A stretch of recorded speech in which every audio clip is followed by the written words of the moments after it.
Fala, meu time, beleza? Mais uma vez com vocês aqui, professor Yuri. Hoje, dicas pontuais e importantíssimas para quem vai fazer o concurso do TJMG, beleza? A dica é importantíssima. Vamos estar traçando aqui alguns comentários sobre prisão civil e alguns comentários também sobre busca e apreensão, beleza? Olha, o concurso do TJMG costuma ser um concurso técnico, né? Um concurso assim técnico do ponto de vista de cobrança, ok? É um pouco aprofundado, mas também cobra a literalidade da lei.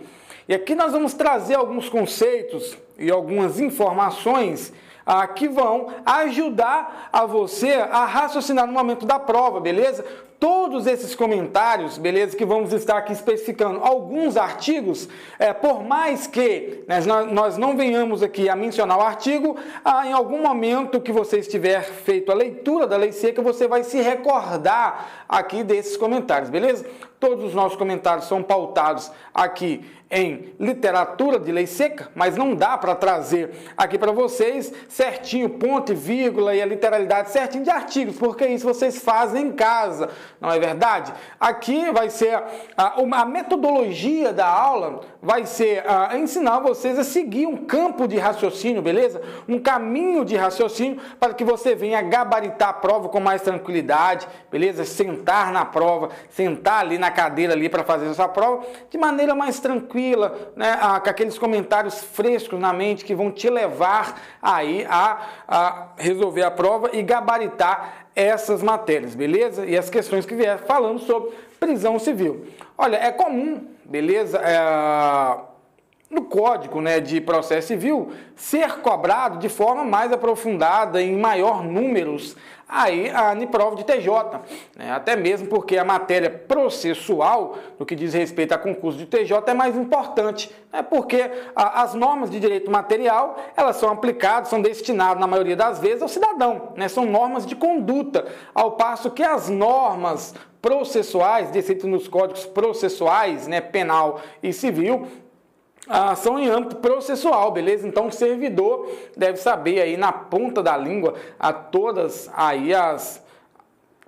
maioria, né, o campo ali de atuação do processo civil, beleza? Do processo penal para âmbito de TJ. E você aí, futuro aprovado no TJ, deve sim saber a se proceder, a se organizar, a aplicar o Código de Processo Civil, beleza? Eu tenho uma certa experiência no que diz respeito ao concurso do TJ, cheguei a prestar o concurso para o TJ e durante a minha graduação, aí eu fui aprovado no processo seletivo para estágio, né, que é uma prova concorridíssima aqui, pelo menos aqui na comarca de Patinga, a comarca grande, né, mais de 250 mil habitantes que tem aqui, várias faculdades, compreende várias faculdades de direito, então sempre é uma boa oportunidade, a remuneração é boa, né, para quem faz estágio no TJ, e também o nível de cobrança é muito alto, beleza? Então exige do candidato uma preparação.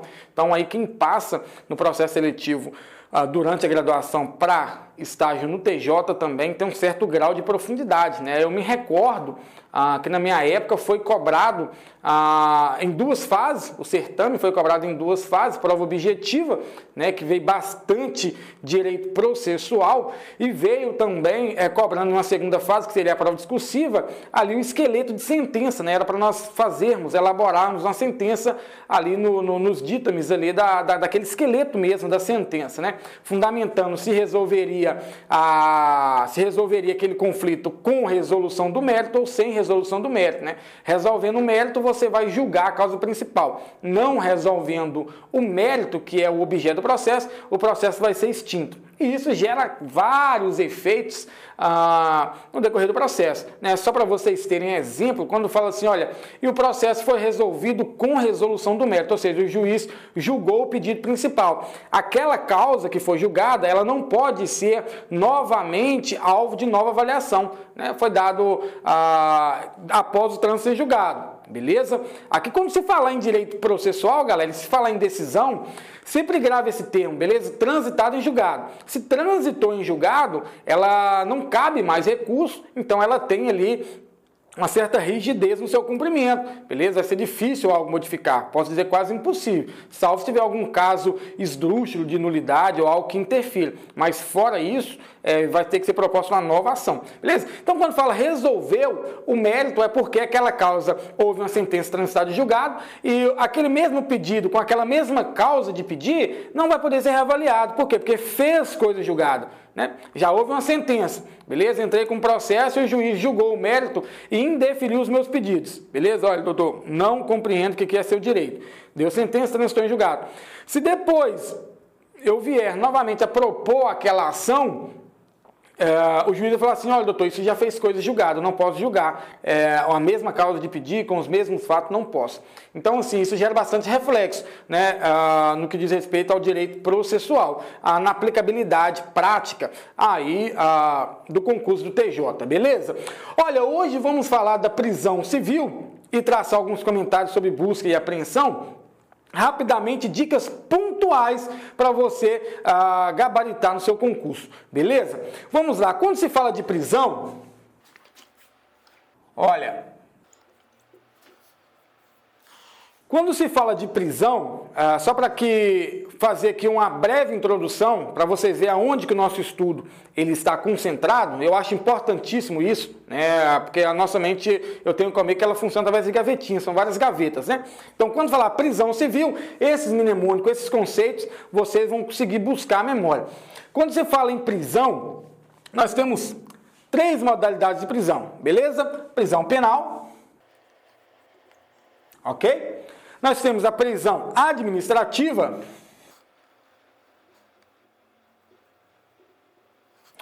e nós temos aqui também a prisão civil.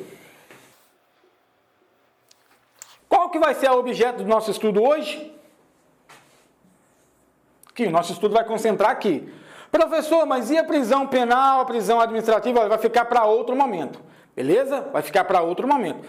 Mas só dando aqui uma breve introdução de conceitos para você saber sobre cada uma, que é importante. A prisão penal é aquela que decorre da prática de uma infração penal, homicídio, roubo, furto, beleza? Pode ensejar uma prisão penal. Prisão administrativa é aquela que advém de procedimentos administrativos. Exemplo, nós temos a prisão administrativa em âmbito da justiça militar, correto? E nós temos aqui a prisão civil, que vai ser alvo do nosso estudo. Beleza? Pegou aí aonde vai ser o objeto do nosso estudo? Beleza, grave essa introdução, que ela é muito importante, galera, porque quando vem falando prisão, de cara você já pensa, olha, o tema prisão é muito grande. Não, beleza, prisão. Que modalidade de prisão que o examinador está querendo? Beleza, prisão civil? Então você já descarta prisão penal, prisão administrativa. Agora vamos falar de prisão civil, que vai ser o alvo da nossa aula hoje. Não, está querendo falar de prisão penal. Beleza, então descarta as demais. Entendeu? Então é sempre importante essa organização nos estudos. Beleza? Se organize. Este é o ponto do nosso estudo hoje. Seguindo, eu vou precisar dessa parte do quadro, então já vou apagar aqui. Vamos lá. Quando falo em prisão civil, diferentemente do que ocorre na justiça criminal, aqui a prisão civil, a primeira observação que eu quero que você anote no seu caderno aí olha, ela não tem caráter de sanção, beleza? Se na sua prova vem falando assim, olha, a prisão civil ela possui um caráter de sanção, né? Você aplicar uma penalidade, beleza? Para aquele que comete um ilícito civil. Tá correto? Não. Por quê? Porque a prisão civil aqui, ela não é uma espécie de pena, ela é uma espécie de medida cautelar para assegurar aí o cumprimento de determinada obrigação. Beleza? Ela não está punindo o autor, ela está sendo uma medida para assegurar que o autor cumpra aquela determinada obrigação. Pegou aí? Ok. Quando nós falamos de prisão civil, galera, vou falar aqui um pouquinho do contexto histórico rapidamente para que você entenda. Basicamente, no ordenamento jurídico, quando se fala em Constituição Federal, quando se fala de algum instituto, é sempre bom que você tenha também em mente o fundamento constitucional daquilo. O que a Constituição diz sobre aquilo? Porque o ordenamento jurídico, ele é uno, ok? O ordenamento jurídico é uno. Porém, para fins de facilitar a compreensão e o estudo da lei, se dividiu em ramos. beleza? Mas só para fins de estudo, o ordenamento jurídico é um só, beleza? Então dividiu em direito civil, direito penal, direito empresarial, direito processual, etc. De todos esses institutos, de todos esses ramos do direito, o principal, a base de tudo, o fundamento de todos é a Constituição Federal. Então é sempre bom, quando se trata de um assunto, que você venha a compreender aí qual que é o fundamento constitucional daquela aula, ok? Olha, quando nós falamos de Constituição, nós tivemos 7 Constituições Federais durante a nossa história, beleza? Durante a nossa história nós tivemos 7 Constituição Federal. Nós tivemos a de 1824, tivemos a de 1891, a de 1934, 1937, ok? Nós tivemos a de 1946, 1967, 1988. São as 7 Constituições que nós tivemos. No que diz respeito aí à prisão civil, a Constituição de 1924, ela foi omissa. A Constituição de 1981 também ela foi omissa, ok? Aqui, na Constituição de 1934, a Constituição de 1934, quando fala da prisão civil, ela não foi omissa. Todavia, ela vedava aí o Instituto da Prisão Civil, beleza? Vedava. A Constituição de 1937, ela novamente voltou a ser omissa, ou seja, não tratar sobre o tema prisão civil, beleza? E a partir da Constituição de 1946, 1967 e 1988, ela passou a admitir a modalidade da prisão civil. Beleza? Admitiu-se o Instituto da Prisão Civil. Ok. Vencido essa parte, galera, sobre aqui a Constituição Federal e o Instituto da Prisão Civil, nós vamos avançando. Quando se fala de prisão civil, eu quero que você tenha em mente duas coisas, duas hipóteses. A Constituição Federal, ela trouxe duas espécies de possibilidades de prisão civil. Porque a regra da Constituição é bem clara em seu artigo 5º, inciso 67, beleza? Fundamento constitucional aqui da prisão civil, deixa eu já colocar para vocês aqui. Artigo 5º, beleza? Inciso 67. Deu para pegar aí? LXV, 2 pauzinhos, 67, beleza? O artigo 5º, inciso 67 da Constituição Federal é o que fundamenta o Instituto da Prisão Civil, ok? E a regra é vedado a prisão civil. Então, a regra do ordenamento jurídico nosso é a vedação da prisão civil. Todavia, a mesma Constituição, o mesmo artigo, o mesmo inciso que veda o Instituto da Prisão Civil, ele trouxe duas hipóteses, salvo nos casos de, beleza? Inadimplemência involuntária e inexcusável, de alimentos, ou seja, aquele devedor de alimentos de forma, o devedor voluntário, olha, eu estou devendo porque eu quero, eu tenho possibilidade de pagar, mas não quero pagar, beleza? Olha, neste caso é admitida a prisão civil e também traz a figura do depositário, beleza? O depositário infiel. Aí, então, olha, a regra é vedação da prisão civil, salvo nos casos de devedor de pensão alimentícia, ok? E do depositário infiel. Então, recapitulando, só a prova falando assim, olha, no Brasil é admitida a prisão civil. A questão está correta, beleza? No Brasil é admitido a figura da prisão civil. Quais são as hipóteses? Olha, pela literalidade do Código da Constituição Federal, é admitido a figura da prisão civil para o devedor de alimentos, beleza? E do depositário infiel. Só que aqui nós temos uma observação a ser feita. Nós temos uma observação a ser feita que agora nós pulamos para esse tópico. Nós vamos falar um pouquinho do depositário, beleza? E vamos falar um pouquinho aí do devedor de alimentos, beleza? Que são as duas hipóteses que admitem aí a figura da prisão civil. Rapidamente. No que diz respeito ao depositário, a figura do depositário está descrita no artigo 159 do Código de Processo Civil, beleza? 2015, nosso Código de Processo Civil é de 2015, ok? a figura do depositário está no artigo 159. O que é depositário? É aquela pessoa a qual é depositada a confiança de guardar, beleza, e cuidar de determinados objetos. Geralmente são objetos de penhora, beleza? Objetos de arresto, que são medidas cautelares aplicadas no âmbito de processo civil, beleza? Ou seja, foi feito um processo de execução e durante o processo de execução determinou-se a penhora do carro para fins de assegurar o cumprimento da obrigação, ou seja, A está devendo B, beleza? A está devendo B. Durante o processo de execução, aonde B cobra A, né? A está devendo B, aonde B cobra A, B fala, olha juiz, o A, ele tem lá um carro, beleza? Vamos penhorar ele para assegurar o cumprimento da obrigação, beleza? Então o juiz vai lá e penhora o carro. Durante aquela penhora, o juiz, ele pode determinar, ele pode depositar, termo de depósito, beleza? Ele pode fazer um termo de depósito, olha, ô Z, eu vou depositar esse carro aos seus cuidados. Beleza? Eu vou depositar esse carro ao seu cuidado. Você cuida dele para mim até acabar o processo? Z pega e fala, né? Z, né? Fala, olha, sim, eu cuido. Então, assim que acabar o processo, caso tenha um adimplemento, né, ou seja, o pagamento da dívida, você devolve o carro para A. Né? Você me devolve e eu devolvo o carro para A. Se não for, eu vou penhorar, vou levar, vou fazer através de ação pública, né, leilão, vou leiloar o carro para pagar aqui. Mas por enquanto você cuida do carro. Então depositário é essa pessoa, a quem é depositada a confiança de guardar determinados objetos, beleza? Apreendidos, através de arresto, penhora e etc. Esse é o depositário.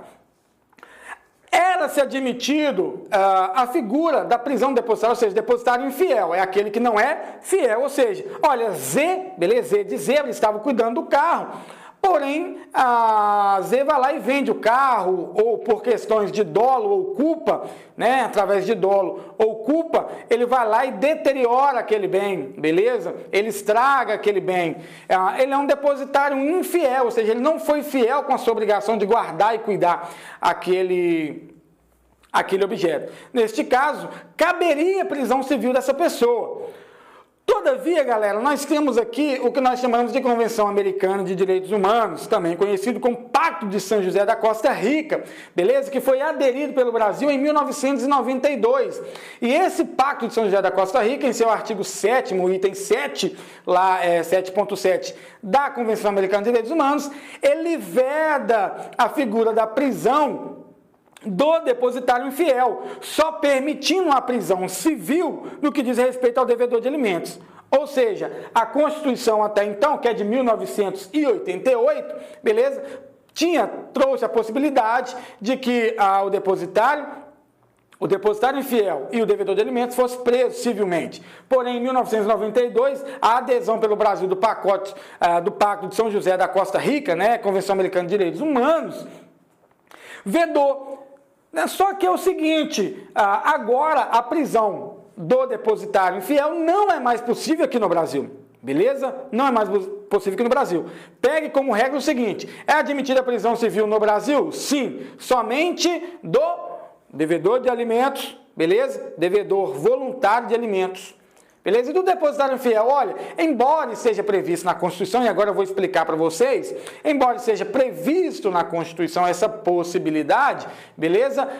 Pela adesão do Brasil no Pacto de São José da Costa Rica em 1992, aí agora não é mais possível. Professor, então houve a revogação do depositário infiel? Olha, não houve a revogação. Por quê? É até um alvo de discussão doutrinária, no sentido de que, olha, como em âmbito nacional a Constituição ele é a maior norma vigente, não podendo ser limitada por nenhuma outra, ainda mais no que diz respeito à legislação internacional, ou seja, que não advém, né, que não advém do nosso ordenamento jurídico, a Constituição não podia sofrer alteração por parte dessa legislação que vem de outro país ou através de convenções. Beleza? Não poder. Então, o que acontece hoje? Não foi revogada a figura do depositário infiel. Todavia, ela não tem mais aplicabilidade, ou seja, perdeu a sua eficácia, por questão de supremacia da Constituição em âmbito nacional. Beleza? Olha, já traçamos esses comentários aqui, muito importante sobre isso. Professor, qual seria aí a responsabilidade do depositário infiel? Beleza? Foi depositado a ele a confiança de guardar determinado bem. O artigo 161, parágrafo 1º, estabelece que, caso aquele bem que está em posse do depositário, beleza? Se aquele bem vier a ser deteriorado, beleza? Por conduta dolosa ou culposa do depositário infiel, neste caso, ele terá a responsabilidade civil junto ao real proprietário e ao juízo, beleza? Ou seja, ele vai ter que arcar com os danos causados por ele, ok? Ele vai ter que se responsabilizar, arcar com o conserto ou, em caso de perca total, com um novo, por exemplo, veículo das mesmas características, ok? Então, a responsabilidade dele, conforme o artigo 161 aqui do Código de Processo Civil, ele responde por aquele objeto que está sob seu depósito. Só para que vocês entendam, eu vou ler para vocês aqui o que diz o artigo 161, parágrafo 1º do Código de Processo Civil.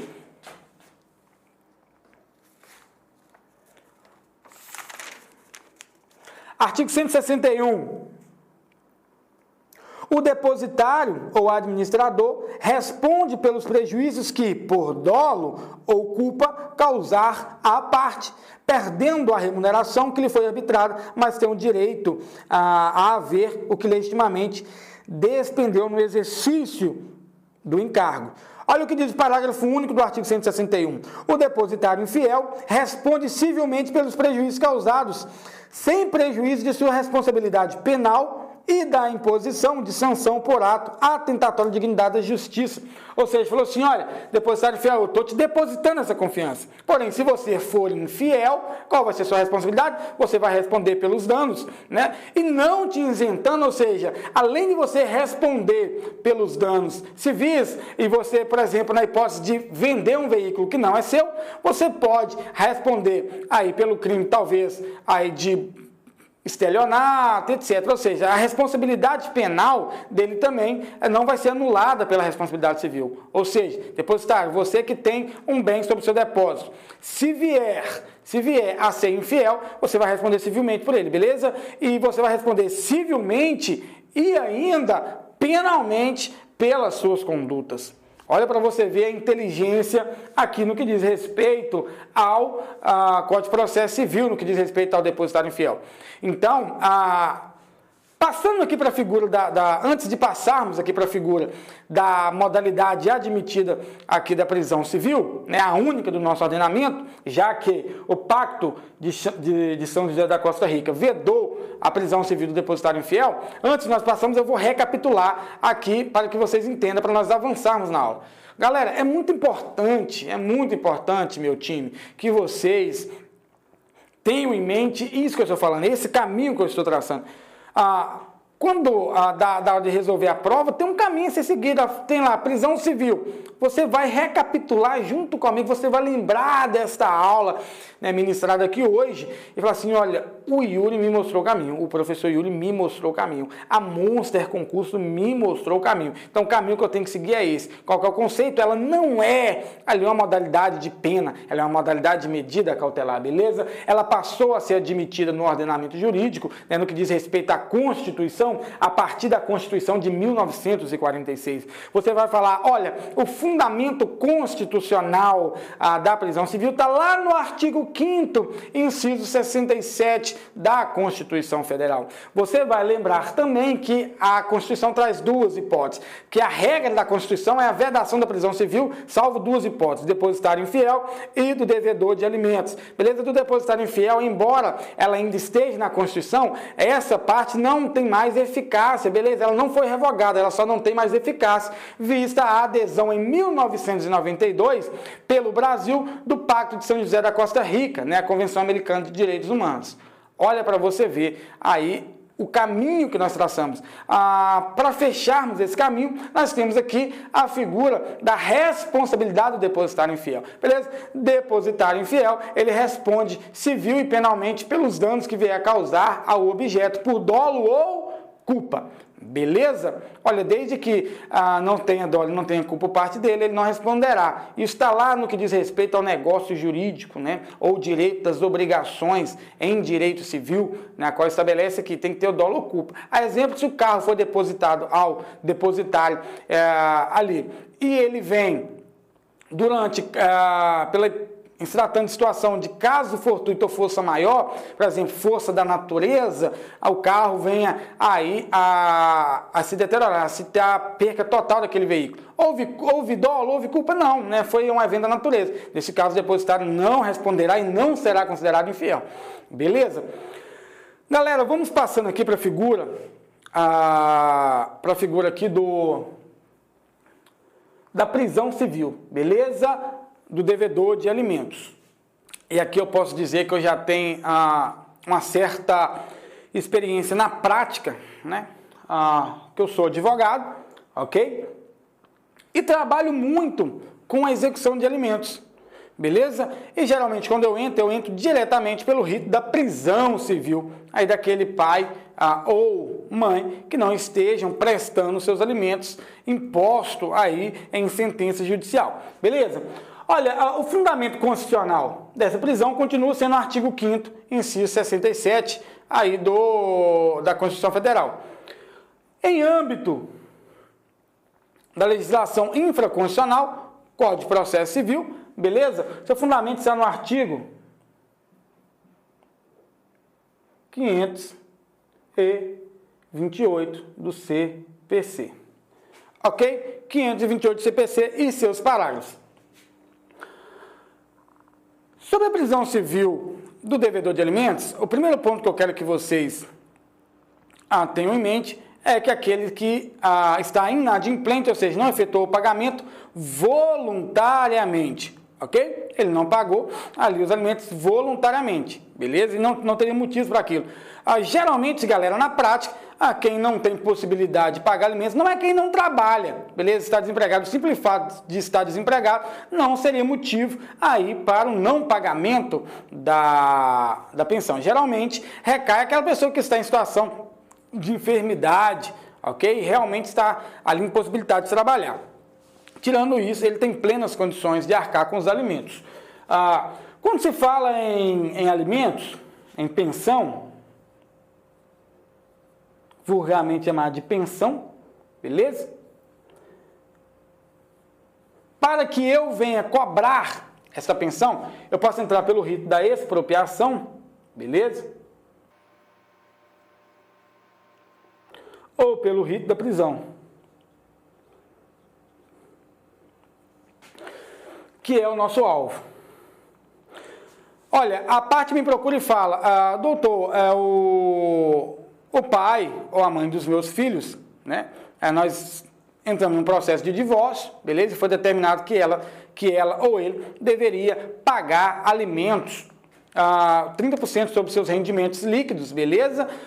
Ou 30% também sobre o salário mínimo. Por que quando eu falo ele e ela? É porque nós temos aqui o costume de vulgarmente, né?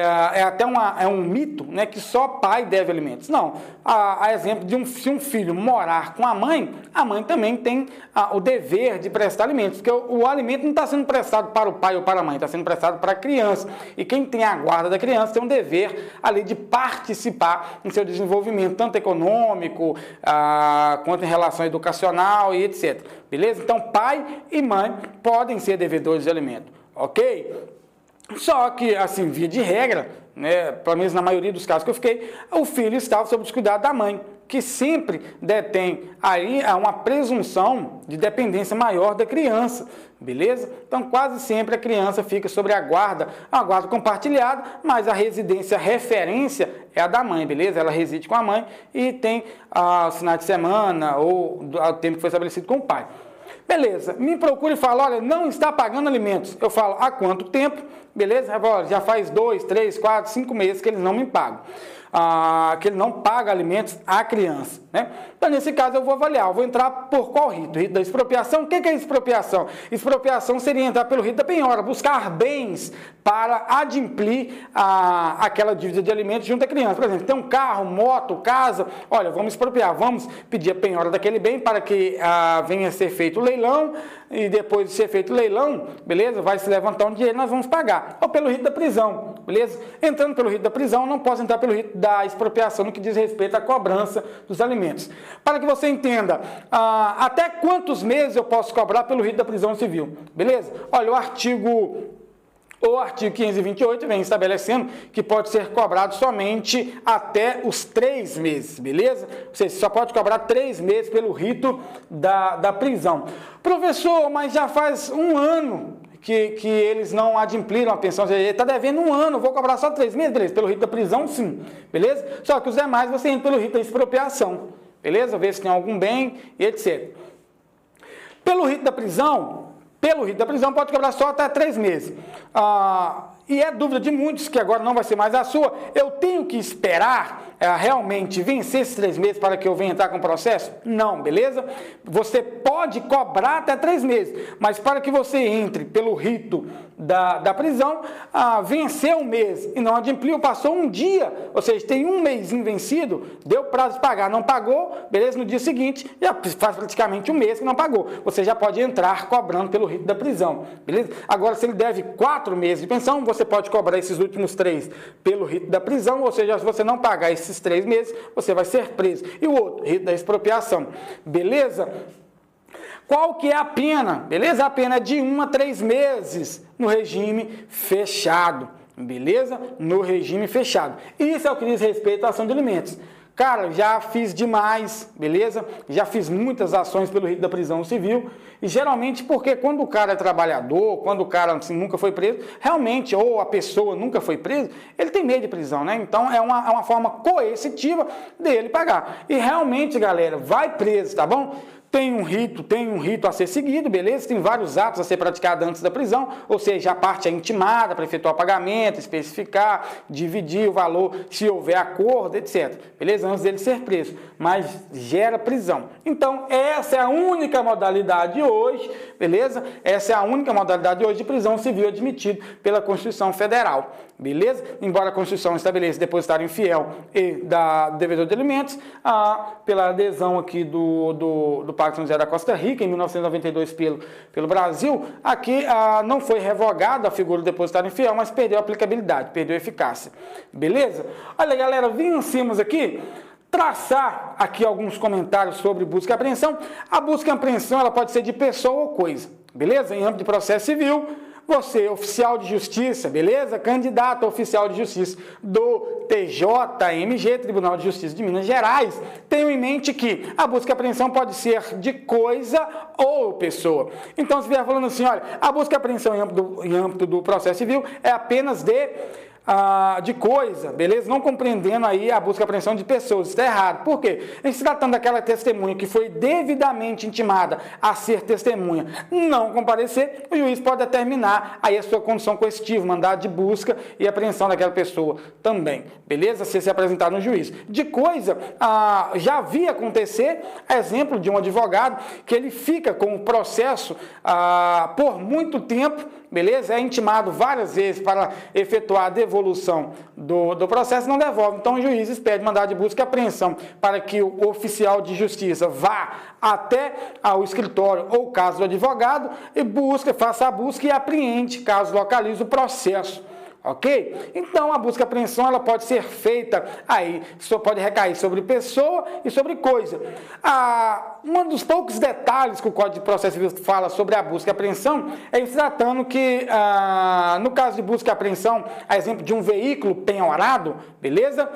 O oficial de justiça, no exercício da sua função, pode se valer aí da força policial, do auxílio da força policial, beleza? Olha, vim penhorar o carro, buscar e apreender determinado veículo, o morador não quer deixar eu entrar, beleza? O proprietário daquele bem não quer deixar mesmo eu demonstrando para ele aqui, mostrando para ele o mandado de busca e apreensão, ele não quer deixar retirar o veículo, beleza? Olha, caso eu não tenha força suficiente e jeito suficiente para adentrar a residência, eu vou solicitar forças policiais, beleza? Para que me auxilie aqui na retirada desse veículo. Vou ligar para a PM vai chegar dando todo o apoio e vai retirar aquele veículo. PM ou APC, beleza? Polícia Civil, Polícia Militar, a força policial que estiver presente ali, mais próximo. Outro detalhe importante da busca e apreensão seria, nesse tipo de cumprimento, deve ser feito por 2 oficiais de justiça, beleza? 2 oficiais de justiça. Não só para vir falando 5, 10, está errado, vim falando 1, está errado. O Código de Processo Civil fala em 2 oficiais de justiça, que deverá cumprir essa diligência. Galera, muito top a aula de hoje, beleza? Olha, revejam essa aula, cai demais no que diz respeito a concurso de tribunal, porque isso aqui está atrelado mais a procedimentos, beleza? Mais a matéria processual, beleza? Então aqui, dicas muito top, revejam as aulas, beleza? 1, 2, 3, 4, 10, 20, 50 vezes, para chegar na hora da prova e reproduzir, beleza? Façam questões, façam bastante questões, beleza? Façam bastante observações, observações que eu repasso aqui. Escrevam, porque cai, né? É um caminho a ser seguido, porque a literalidade da lei, se for só para ler a lei, beleza? Você aguenta fazer isso em casa, mas aqui é te direcionar, trazer alguns conceitos e trazer a aplicabilidade na prática para que amplie o seu raciocínio jurídico no que diz respeito à resolução de questões, beleza? Eu tenho certeza, se vir falando de busca e apreensão, você já vai ter em mente que, olha, deve ser cumprido por 2 oficiais, pode solicitar as forças policiais, beleza? Se vir falando aqui de prisão civil, você já vai ter em mente que é somente 2 hipóteses, já vai ter em mente aqui que a do depositário, ela está aí, perdeu sua aplicabilidade, né? Vai vir falando aqui também que ele tem responsabilidade junto ao bem perdido por dolo ou culpa, vai vir falando aqui da pensão que pode ser feita por 2 ritos, né, da expropriação e da prisão civil. Então, é um caminho que eu percorri com vocês, que vocês revendo a aula 2, 3, 10 vezes, você vai conseguir sedimentar, chegar na hora da prova e reproduzir. Beleza? Olha, tamo junto, estudem bastante, porque compensa demais estudar, aí dedicar 1, 2, 3, 4 meses, anos aqui, para ter uma estabilidade, trabalhar com aquilo que você gosta, trabalho tranquilo, trabalho em tribunal, né? Tive experiência de mais de 2 anos trabalhando em tribunal, é bem tranquilo, uma rotina bem tranquila, não trabalha sábado e domingo, então, mas para isso tem que estudar. Não é verdade? Então, eu acredito em você, beleza? Por mais que alguém não acredite, eu acredito em você, porque se você está assistindo a aula, porque você está disposto a pagar o preço, beleza? Então, só vive o propósito aí quem está disposto a pagar o preço, né? Tamo junto, valeu!